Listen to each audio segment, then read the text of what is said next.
Rabb, Malik, Ilah, apa sih maksudnya? Assalamualaikum warahmatullahi wabarakatuh guys, balik lagi sama gua, UX Tauhid. Pernah dengarkan surah An-Nas yang bilang kalau Allah itu Rabb, Malik, dan Ilah?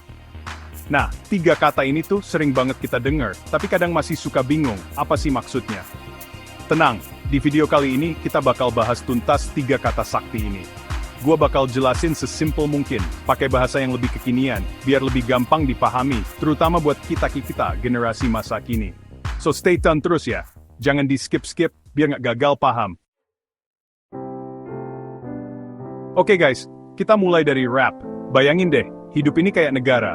Nah kalau ada negara, pasti ada yang namanya konstitusi kan? Nah Allah sebagai Rabb itu kayak konstitusi negara guys. Loh, kok bisa? Iya, Allah itu yang ngatur semuanya, dari cara hidup, aturan-aturan yang bikin hidup kita lebih baik, sampai ke standar moral dan etika yang wajib kita ikutin.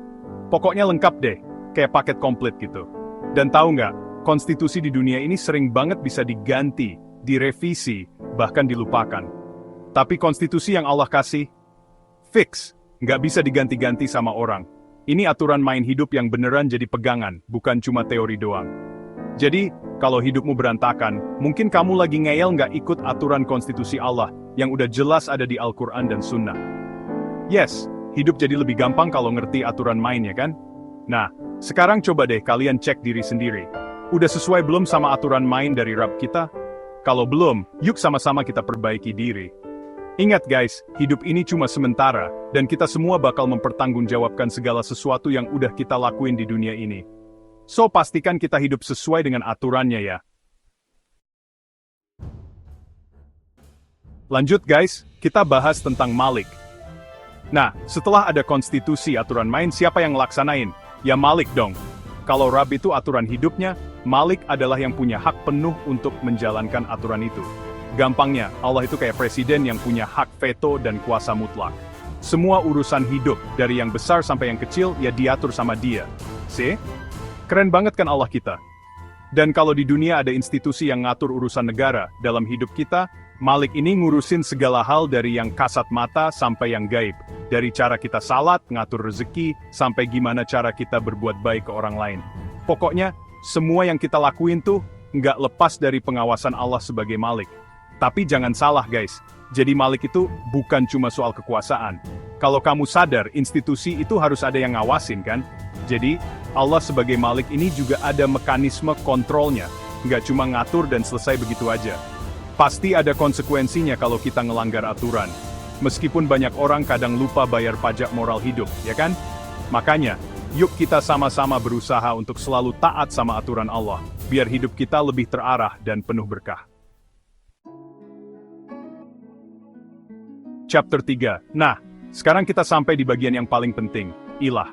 Ini sebenarnya simple, tapi kadang kita suka lupa. Ilah itu artinya Tuhan yang patut disembah. Jadi kalau kita bilang Allah itu ilah, berarti cuma Allah yang layak kita sembah. Titik. Nggak pakai koma.